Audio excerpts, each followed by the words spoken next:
And I want to tell you the story of the juggler, because some of you know it and some of you don't, and I think it's a very beautiful story, and particularly because on the picture that I have of the juggler, he has 7 balls, each one for one of the color rays. An orange, of course, is in there, and an apple, and all these different things. He's juggling all this fruit. But it seems there was a monastery connected with a big church. And this brother monk came there. And he got to the church, and some of the brothers there were bakers, and some of them were candlestick makers, and some of them were cooks, and some of them were workers in the field, and a few of them prayed. And so what actually happened is really very funny. This monk, the only thing he could do was juggle. And juggle he did, to the amusement of the brothers. He was juggling all the time, every time they saw him. And they got a little impatient with his juggling.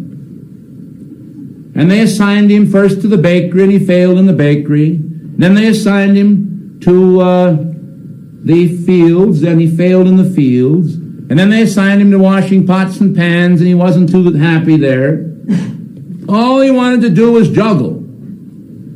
And so the word got around, passed all around among the monks.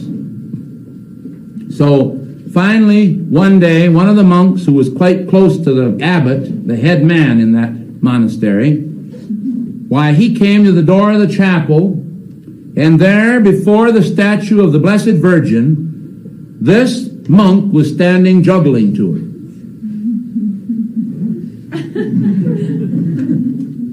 Why, he was horrified. What a terrible sacrilege.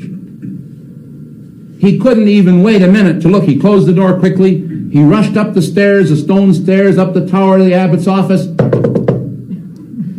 May I come in? Yes, he didn't even hardly wait for an answer. He rushed in. The abbot was there. He said, oh, he said, terrible things happened. He said, I can't even tell you about it. Just come with me.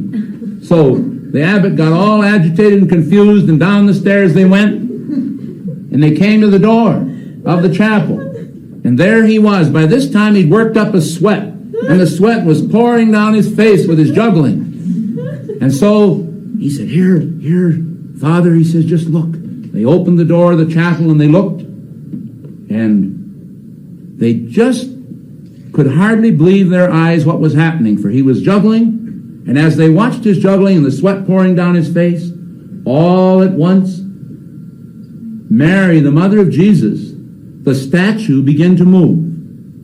And down she came from the pedestal, and she reached into her robe. She pulled out a little handkerchief, and she wiped the sweat off the juggler's face.